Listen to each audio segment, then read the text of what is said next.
Bonjour à toutes, bonjour à tous, cher peuple gabonais, amis du Gabon. Un message de Ben Moubamba.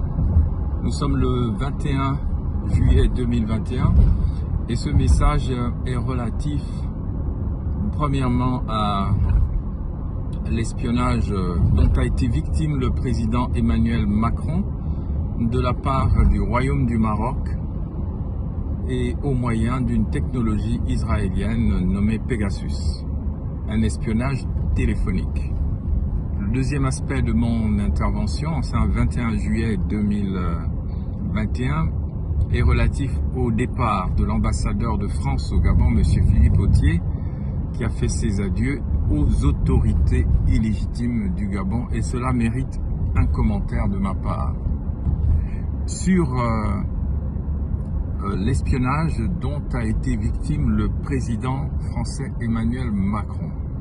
On sait aujourd'hui de manière très officielle que le Royaume du Maroc a espionné le président français sur son téléphone, en utilisant donc une technologie israélienne extrêmement pointue. Et donc on sait aujourd'hui que la France fait des erreurs graves en Afrique, notamment au Gabon, par son soutien à la stratégie marocaine au Gabon. On a laissé cette ancienne colonie française entre les mains d'un pays qui n'a pas les mêmes objectifs que la population gabonaise, que le peuple gabonais, et également que la communauté internationale classique, c'est-à-dire le système des Nations Unies. Quand on voit qu'un chef d'État français peut être espionné par le Royaume du Maroc, qui a lui-même un système de renseignement très élaboré, il y a de quoi s'inquiéter. Je vois par exemple que dans l'affaire d'Ali Bongo, qui a fait un AVC, un accident vasculo-cérébral en octobre 2018 au Maroc, la destination qu'a prise, on va dire, son avatar a été le Maroc et non Londres, et cela a donné matière à discussion. Et c'est ici qu'il faut se demander pourquoi la France continue de soutenir la stratégie marocaine et même de lui confier certains dossiers relatifs aux pays africains.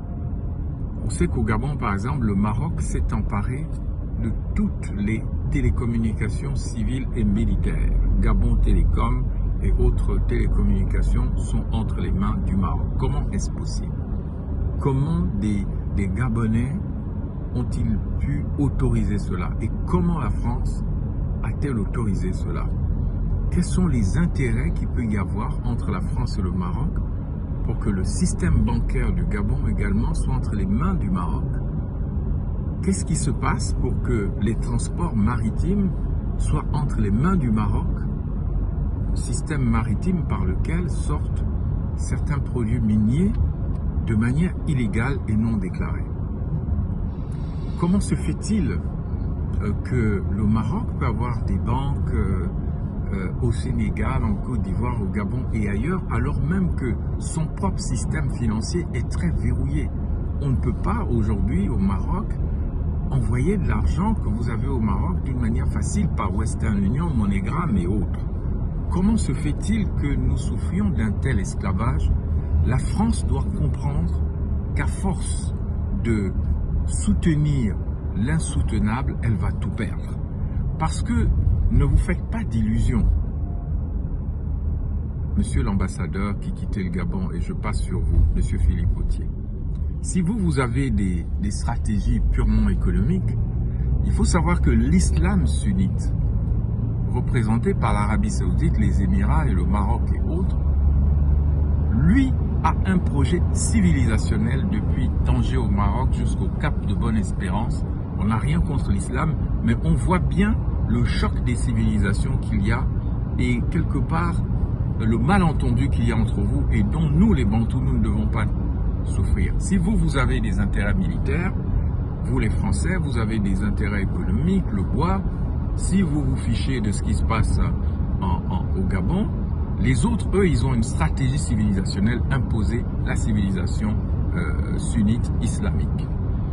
Donc, et c'est ici que je veux dire moi-même au revoir à l'ambassadeur Philippe Potier, que je n'ai pas eu l'honneur de rencontrer. J'ai connu son prédécesseur, mais pas lui. Vous quittez le Gabon. Qu'est-ce que vous allez retenir? Voyez, vous avez été avec des moutons au Gabon. Je porte moi-même un t-shirt qui dit « Nous ne sommes pas des moutons ». C'est relatif à l'obligation vaccinale. Mais ça, c'est un autre dossier. Monsieur Philippe Potier, votre Excellence, pendant toutes ces années que vous avez passées au Gabon, qu'est-ce que vous avez vu au Gabon d'intéressant? Quels sont les investissements structurants? Qu'est-ce que l'AFD, l'Agence française de développement, a développé malgré tout l'argent qui a été injecté dans le système gabonais? Donc, je vous en prie, le chef de l'État français, un des plus puissants du monde, a été espionné. Le chef de l'État.